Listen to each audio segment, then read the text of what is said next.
76회 이론 기출문제 1번. 다음 중 재무상태표에 대한 설명으로 틀린 것은?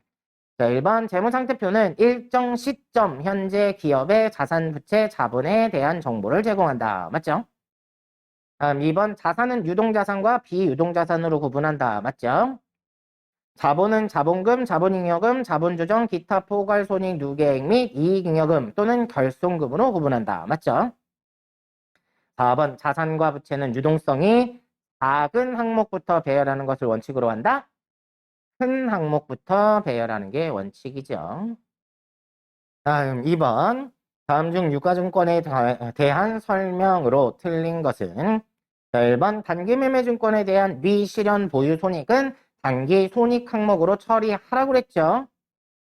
다음 2번 단기매매증권이 시장성을 상실한 경우에는 매도가능증권으로 재분류하는 거죠.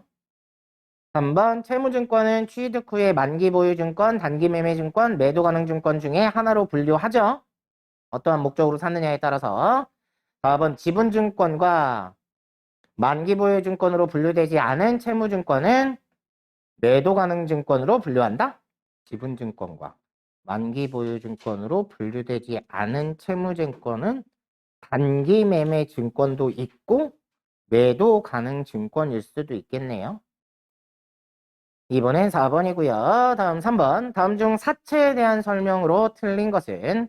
자, 1번 사채 할인 발행 차금은 재무상태표에서 사채의 발행 금액에서 차감하는 형식이에요. 액면 금액에서 차감하는 방식이죠.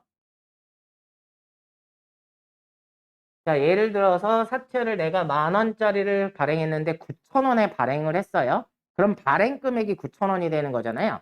그러면 사채를 표시할 때 사채는 10,000원짜리인데 사채 할인 발행 차금이 1,000원이 있어서 9,000원인 거다. 이렇게 표시하는 거죠. 그러다 보니까 발행가액에서 차감하는 게 아니라 액면 금액에서 차감하는 거예요. 그래서 1번이 틀린 겁니다. 그 다음에 2번 유효이자율법 적용 시 할인 발행 차금 상각액은 매기 증가한다. 자, 할인 발행 차금이든 할증 발행 차금이든 상각액은 매기 증가한다고 했어요. 다음 사채 발행 비용은 사채 발행 시점의 발행가액에서 차감하는 거죠. 다음 4번 액면 이자율보다 시장 이자율이 더 작으면 할증 발행된다. 그러니까 시장 이자율이 더 작으면 할증 발행되겠죠. 우리가 이자를 더 많이 준다는 거니까. 그래서 3번에는 1번이 틀렸네요. 다음 4번 다음에 회계 처리가 재무제표에 미치는 영향은? 3월 2일 주주총회에서 주주에게 현금 배당금을 지급하기로 결의하고 같은 날에 격리부서에서 현금으로 지급했대요. 자, 그러면 이거를 회계 처리한다면 이렇게 해야 되겠죠. 사변으로 2월 이익 잉여금을 줄이고, 그죠? 그만큼 현금이 나간 거죠. 원래는 어떻게 해야 돼요? 주주총회 결의일에 배당금을 줄 거면 2월 2일 잉여금을 줄여서 미지급 배당금으로 잡아놨다가 지급일에 미지급 배당금을 없애면서 현금으로 지급을 하잖아요. 그죠? 근데 지금은 결의와 동시에 현금을 줘버렸으니까 요 과정이 생략이 된 거죠. 그러면 2월 이익잉여금이니까 자본이 감소하고 현금이 나갔으니까 자산이 감소하겠죠. 자, 그래서 답이 몇 번이에요? 자산이 감소하고 부채는 없고 답은 2번이 되겠네요. 다음 5번. 다음 자료를 이용하여 영업 외 이익, 그러니까 영업의 수익에서 영업의 비용을 빼보래요. 자, 그럼 여러분이 여기에서 영업의 수익과 영업의 비용을 골라내는 게 문제겠네요. 그러면 내용 볼까요? 임원급여는 판매비와 관리비고요. 기부금은 영업 외 비용이죠. 감가상각비도 판매비와 관리비고, 광고 선전비도 판매비와 관리비, 외환 차익은 영업 외 수익이고요. 이자 수익도 영업 외 수익이고, 그 다음에 받으러움의 대손상각비는 판매비와 관리비고, 접대비도 판매비와 관리비에 해당하겠죠. 유형자산 처분 손실은 영업 외 비용에 해당하겠죠. 그러면 외환 차익 150, 이자 수익 40, 190에서 기부금 30, 유형자산 처분 손실 20, 50을 빼면 140이 되겠네요. 답은 3번이요. 다음 6번 원가에 대한 설명 중 옳지 않은 것은 1번 직접 재료비는 조업도에 비례하여 총 원가가 증가한다. 맞죠? 대표적인 재료비는 대표적인 변동비에 해당하는 거니까. 다음 2번 조업도가 무한히 증가할 때 단위당 고정비는 1에 가까워진다. 아까 단위당 고정비는 이러한 형태로 점차 이렇게 감소하잖아요. 그죠? 그러면 얘가 무한히 간다고 하면 얘는 점점 뭐에 가까워질 거예요? 0에 가까워지겠죠? 그쵸? 1 밑으로도 내려갈 수 있잖아요. 그래서 틀렸다는 얘기입니다. 단위당 고정비는 0에 가까워진다. 그래야 맞는 말입니다. 다음 3번. 관련 범위 내 변동비는 조업도의 증감에 불구하고 단위당 원가는 일정하다. 이것도 아까 그림 그려드렸죠. 자, 맞고 4번. 제품 원가는 조업도가 증가하면 고정비 요소로 인하여 단위당 원가는 감소하나 단위당 변동비 이하로는 감소할 수 없다. 맞죠? 제품 생산을 많이 하는 거야. 그럼 고정비 요소로 인해서 단위당 원가는 생산을 많이 하면 고정비, 단위당 고정비는 줄어들 거 아니에요. 그런데 재료 들어간 건 어떻게 할 수가 없잖아. 그렇죠? 그래서 변동비 밑으로는 떨어질 수가 없다라는 거죠. 원가 자체가. 자, 그래서 6번에는 2번이 틀렸습니다. 다음 7번 원가의 추적 가능성에 따라 추적할 수 있으면 직접비, 추적할 수 없으면 간접비 이랬잖아요. 그죠? 그래서 1번이 답이 되겠네요. 자, 8번 주식회사 학동은 단계 배부법을 사용하여 원가 배분을 하고 있다. 아래 자료를 이용하여 조립 부문에 배부될 보조 부문의 원가는 얼마인가? 전력 부문을 먼저 배부하래요. 그럼 보조 부문의 전력 부문은 또 다른 보조 부문인 관리 부문과 제조 부문인 조립 부문, 절단 부문에 다 배부를 해야 되고 그 다음에 관리 부문에서 발생된 원가를 제조 부문에만 배부를 해주면 되겠죠. 자, 일단은 전력 부문을 먼저 배부를 하는데 전력 부문은 일단 관리 부문과 전력 부문에서 조립 부문과 그 다음에 전력 부문에서 절단 부문으로 배부를 해주고 그리고 나서 관리 부문을 조립 부문과 절단 부문으로 배부를 해주라는 방식이 단계 배부법이었어요. 자, 그런데 지금 얘네들은 계산을 할 필요가 없으니까 얘만 먼저 하고요. 그럼 전력 부문에서 발생된 원가가 20만 원인데요. 이 20만 원을 관리 부문의 비율로 따져보면 전체 100분의 100% 중에 10%에 해당하는 거죠. 그러면 10%라고 좀 편하게 알려줬네요. 자, 10% 하면 2만 원이 되는 거고 조립 부문에 배부될 보조 부문의 원가는 얼마냐고 물어봤으니까 요것도 계산해야 되겠네요. 그러면 20만 원에 대해서 전력에서 조립 부문으로 50% 그러면 10만 원. 자, 요거 하나 하고요. 그 다음에 관리 부문에서 조립 부문으로 가는 거. 얘도 계산해야 되겠죠. 그러면 관리 부문, 자기 부문에서 발생된 비용이 70만 원인데 전력 부문에서 배부받은 게 있잖아요. 2만 원. 그래서 2만 원을 더해서 자, 그러면 전체 관리 부문에서 조립 부문으로는 전체 90%로 봐야 되죠. 이거 그냥 0.3 하시면 안 됩니다. 그럼 틀려요. 전체 90 중에 30%에 해당하는 걸로 계산을 하셔야 됩니다. 왜냐하면 전력 부문을 배부하고 없어졌으니까. 자, 그러면 계산해 보면 72만 원 곱하기 3 나누기 9. 그러면 24만 원이 되겠네요.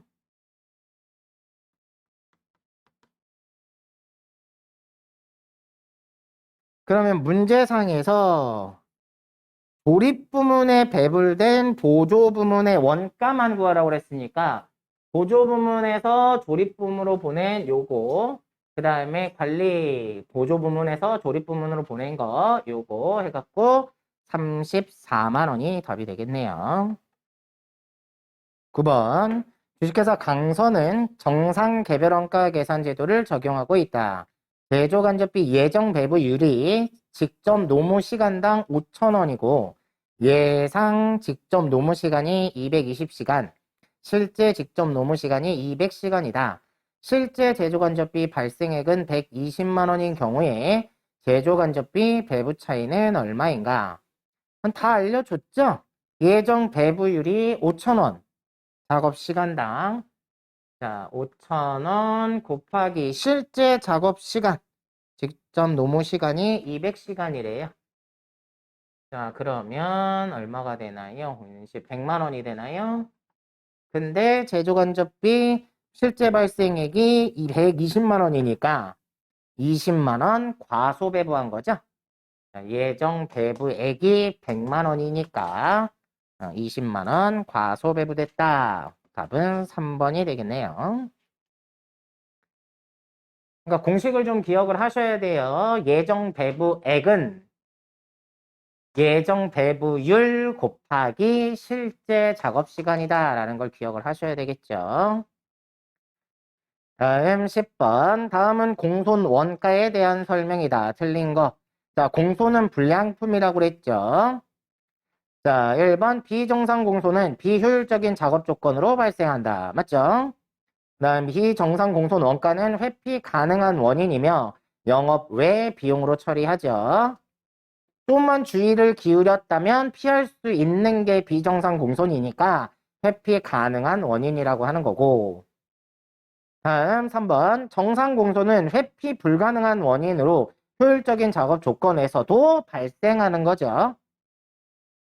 자, 4번 정상 공손 원가는 단기에 검사 시점을 통과한 양품에만 배부하며 영업 외 비용으로 처리를 해요. 그러니까 단기 검사 시점을 통과한 양품에만 배부하는 건 맞아요. 그런데 영업의 비용으로 처리를 하는 게 아니라 뭘로 해야 된다고요? 제조 원가에 포함을 시켜야 되는 거죠. 그래서 4번이 틀렸다는 얘기입니다. 비정상 공손만 영업의 비용으로 처리를 하는 거고요. 정상 공손은 제조 원가에 포함을 시켜줘야 됩니다. 다음 11번. 다음 중 부가가치세법상 재화 또는 용역의 공급으로 보지 않는 것은? 자, 1번 법률에 따라 조세를 물납하는 경우. 자, 돈이 없어서 세금 낼 돈이 없어가지고 물건으로 내는데 이것도 재화를 공급한 거라고 보면 좀 억울하겠다. 그래서 재화의 공급으로 보지 않습니다. 그래서 1번이 답이 돼요. 다음 2번 사업자가 폐업할 때 당초 매입세액이 공제된 자기 생산 취득 재화에 남아있는 재화는 재화의 공급으로 보는 간주 공급에 해당하죠. 간주 공급 중에 폐업 시 잔존 재화에 해당하는 거예요. 그래서 이건 재화의 공급으로 보는 거고, 그 다음에 사업자가 당초 매입세액이 공제된 자기 생산 취득 재화를 사업과 직접적인 관계없이 자기의 개인적인 목적으로 사용했어요. 그럼 얘도 간주 공급 중에 개인적 공급에 해당하는 거고. 다음 4번 특수관계인에게 사업용 부동산 임대 용역을 무상으로 제공하는 것은 특수관계인이니까 용역의 공급으로 보는 거죠. 그래서 1번만 재화의 공급이 아닙니다. 다음 12번 다음 중 부가가치세법상 재화의 공급 시기에 대한 내용으로 틀린 것은 자, 1번 원형업 및 위탁 판매 수출에 대해서는 수출 재화의 공급가액이 확정되는 때 맞습니다. 다음 2번 위탁 가공 무역 방식의 수출은 위탁 재화의 공급이 확정되는 때가 아니라 재화가 수출 해당 재화가 외국에 인도되는 때입니다. 인도되는 때. 그래서 2번이 틀렸어요. 다음 3번 외국 인도 수출. 그러니까 얘가 그거예요. 똑같아요. 외국에서 해당 재화가 인도되는 때 맞고요. 그다음 내국 물품을 외국으로 반출하는 경우에는 선적일 또는 기적일 기준이죠. 그래서 틀린 건 2번이 됩니다. 다음 13번. 다음 중 부가가치세법상 신용카드 매출전표 발행에 따른 세액공제에 대한 설명으로 잘못된 것은 자, 1번 음식점업 또는 숙박업을 하는 간이과세자의 경우에는 발급 금액 또는 결제 금액의 2.6%를 곱한 금액을 납부세액에서 공제한다. 맞습니다. 원래 신용카드 발행세액 공제는 1.3%인데요. 음식점 또는 숙박업을 영위하는 간이과세자는 2.6%예요. 다음 2번 신용카드 매출전표 등 발행세액 공제의 각 과세기간별 한도는 1,000만 원입니다. 1,000만 원, 500만 원이 아니라. 자, 다음 3번 직전 연도의 재화 또는 용역의 공급가액의 합계액이 사업장을 기준으로 10억 원을 초과하는 개인 사업자는 신용카드 매출전표 등 발행세액 공제를 받을 수 없어요. 그러니까 10억을 초과하는 개인 사업자나 법인은 신용카드 매출전표 발행세액 공제가 없어요. 다음 4번 법인 나오네요. 법인 사업자는 신용카드 매출전표 등 발행세액 공제를 적용받을 수 없다. 그래서 13번에는 2번이 틀렸고요. 다음 14번 다음 중 소득세법상 과세기간에 대한 설명으로 틀린 것은 자 1번 일반적인 소득세의 과세기간은 1월 1일부터 12월 31일까지 1년으로 한다. 대부분이 다 그렇죠. 사망이나 출국을 제외하고는 과세기간이 다 1월 1일에서 12월 31일이에요. 다음 2번 거주자가 사망한 경우 과세기간은 1월 1일부터 사망한 날까지 맞죠? 다음 신규 사업자가 사업소득의 과세기간은 사업 개시일로부터 12월 31일까지로 한다. 사업 개시나 폐업에 영향을 받지 않습니다. 왜냐하면 사업소득 이외에 다른 소득이 있을 수도 있으니까. 그래서 사업의 개시나 폐업이나 이런 거와 상관없이 1월 1일에서 12월 31일까지입니다. 다음 4번 거주자가 주소 또는 거소를 국외로 이전하여 비거주자가 되는 경우에 과세기간은 1월 1일부터 출국한 날. 자, 그래서 2번과 4번을 제외하고는요. 그러니까 사망이나 출국을 제외하고는 다 1월 1일에서 12월 31일이다. 이렇게 보시면 됩니다. 다음 15번. 다음 중 소득세법상 원천징수 대상 소득이 아닌 거. 자, 1번 프리랜서 저술가 등이 제공하는 50만 원의 인적 용역 소득. 일반적으로 3.3%를 원천징수하죠. 그 다음에 일용 근로자가 지급받는 20만 원의 일급여는 15만 원을 제외하고 6%로 원천징수하고 납세 의무가 종결이 되죠. 그 다음에 은행으로부터 지급받는 100만 원의 보통예금 이자 소득. 자, 얘는 14%를 원천징수하죠. 다음 4번 공무원이 사업자로부터 받은 1,000만 원의 뇌물로서 국세청에 적발된 경우에 기타 소득. 아니 뇌물을 원천징수하는 경우가 어디 있어요. 그죠? 그래서 4번이 답이 되겠네요.